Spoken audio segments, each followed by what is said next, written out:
Welcome to the Emotionally Healthy Leadership Podcast. Great to be with you today. Today is really a part two of the Leader Spouse with Geri, my lovely wife, who, as I said in the first podcast, she, to me, has modeled over 3 decades the kind of qualities and integrity of a leader spouse that really could be such a gift to so many of you around the world on how do I function with a leader, whether it's a corporation, a nonprofit, a church. How do I function as a spouse of a high-powered leader or a leader in general with all the stuff coming at me? So we're going to pick up from our last conversation on a term Geri, you used, called secondhand smoke. Why don't you tell us where that term came from and how a leader spouse gets the secondhand smoke? Yeah, it's one of my favorite images for being the spouse of a pastor. I had a neighbor growing up who developed emphysema, and which is a lung disease from smoke. The thing is, though, she never smoked, but there were other smokers in the house. So she developed emphysema from secondhand smoke. And I said, man, that is such a powerful image for what it feels like to be the spouse of a pastor. As most people know, pastors have one of the most hazardous professions known in terms of mental health, physical health, emotional health, etc. And by nature of being married to a pastor, the spouse then, it's a hazardous profession as well, because they're internalizing a lot of the pressure that comes at the spouse directly, their pastor, husband or wife, but they're also getting a lot of pressure and invisible stuff coming at them, like, for example, people's expectations, et cetera, et cetera. And so just really, really important to be aware of the secondhand smoke that you are getting via your spouse or via people's expectations, as one example. In our case, Pete is a very big external processor. And so I'd get a lot of secondhand smoke because he just processed everything kind of that was happening at church out loud. But over the years, we actually learned how to create boundaries around that, because I did not need to hear everything that was happening. Yeah. And he didn't need to say everything that was happening. And that helped a lot in terms of secondhand smoke. Yeah. But I also had to learn how to grow in my own boundaries, learn how to clarify expectations with people, et cetera, et cetera. Good. Yeah. So, Geri, let's think of an example, and we can talk to the viewers on this directly. If, like, I would come to you with a conflict with somebody, maybe someone criticized me, who I'll leave unnamed, and I'm really angry with them. I tell you, then you're angry at them. You're feeling it.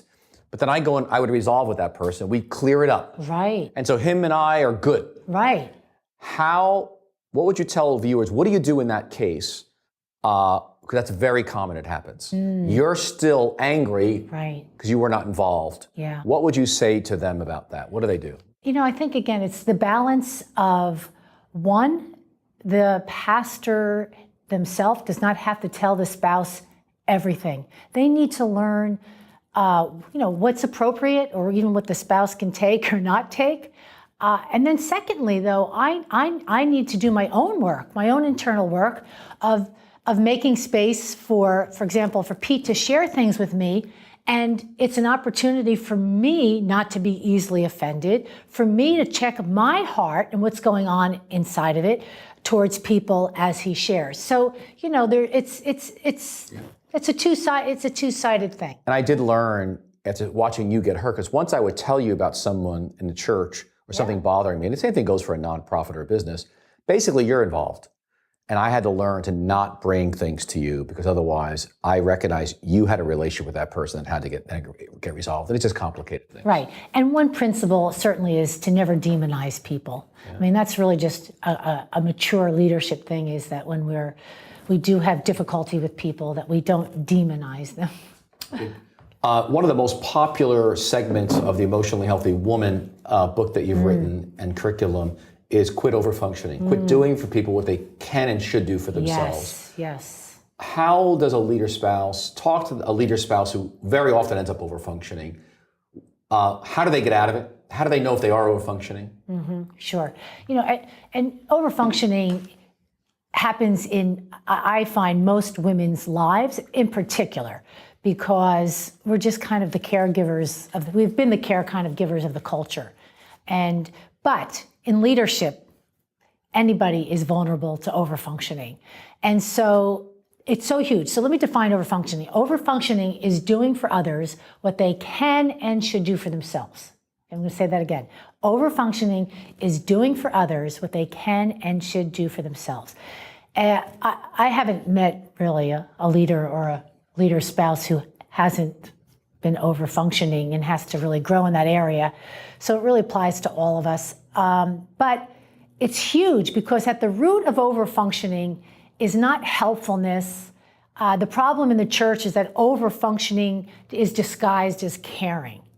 And you even get rewarded for it. But you end up burning out or resenting the people you're overfunctioning for, or preventing their growth, et cetera, et cetera. So quitting overfunctioning is huge in terms of spiritual growth and maturity.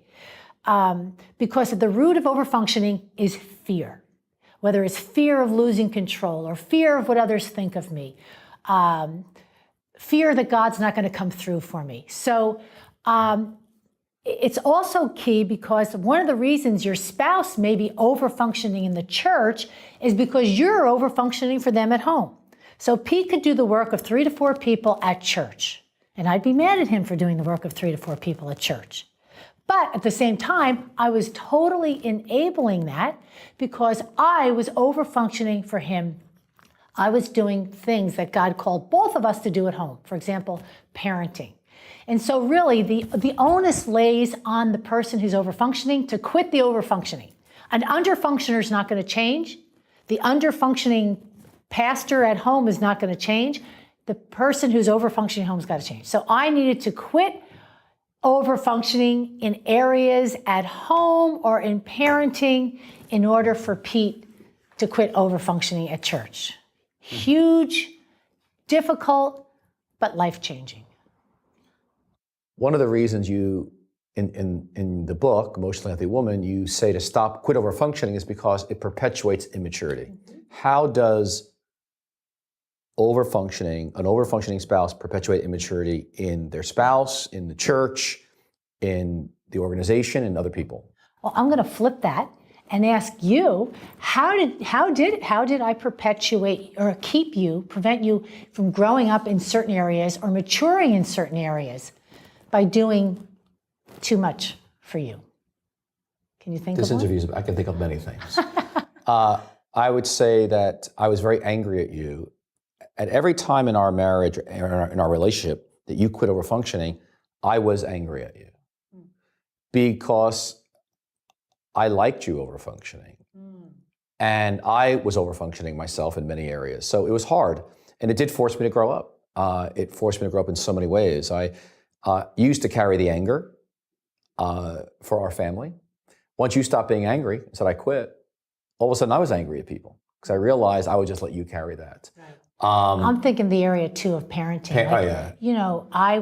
You sort of saw me as the primary parent, and you were like the assistant parent, but in reality, our kids, our daughters needed you and your gifts and your personality as much as me, and you grew into being an amazing parent and father as I stepped aside and quit overfunctioning in that whole area. Yeah, her overfunctioning hurt me. We'll just take parenting. I found out and realized there was a whole parts of me as a parent that I loved, and then I was sad I had worked so much because I was simply doing the traditional gender roles that I was handed down from my parents, as well as what I'd seen in other pastors and leaders. And so I grew up so much.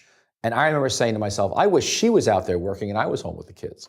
Because I found out I was easygoing, and I was bringing pieces to bear that were wonderful. Yes. And I realized it changed our life. It really at church, I was overfunctioning people weren't doing their jobs, and I would do their job for them. Right. And I was hurting them. So that was very revolutionary for me. And making sure I wasn't doing for others what they could and should do for themselves, that I'm not doing them any favors. And it really impacted our whole discipleship model at New Life, where I said, I'm not entertaining people at New Life. I'm going to equip people. I want them to stand on their own 2 feet as followers of Jesus. Okay, honey, just final words that you want to give them about just your last chapter in Emotionally Church Woman is quit living somebody else's life. I think it's one of the capstones.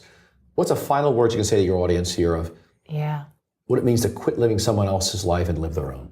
Yeah, if you're married to a leader, you may be a leader in your own right, and you're married to a leader. In my case, Pete is a very strong visionary, and it was so easy for me to get lost and caught up in his visions. And then I realized along the way, I began living his life and his visions and not my own life. And if you're over functioning, you don't even have time to live your own life. One of the questions I ask women many times is, if you quit over functioning, what are you going to do with all that extra time? And so one of the things I got to do with the time I now had, because I wasn't over functioning for Pete anymore, was thinking about my own life and what God was calling me to, et cetera. So, and that's a very prayerful, reflective thing, especially when you're married, because there's 2 of you, and yet God has called us to similar things and to different things, but that takes time and energy, reflection, maturity. But in the end, God is not going to ask you if you lived your spouse's life. He's going to ask, were you faithful to your one true, unrepeatable life? And we need you to live your life, not someone else's. Amazing. Yes, I am married to that woman. She is something else. So as we close here, let me invite you, all you ladies listening, Geri's book, The Emotionally Healthy Woman, is a workbook and a DVD that goes with it. It's an outstanding curriculum. It's such a great book. It's so popular that at some point we're going to publish it as The Emotionally Healthy Man with the exact same content, just male illustrations, because the content we require our leaders to all read this book and go through the curriculum because it's universal discipleship. So thank you, Geri, for being with us. And I want to invite you to go to www.emotionallyhealthy.org for more information on emotionally healthy leadership. It's been great to be with you. Thank you very much.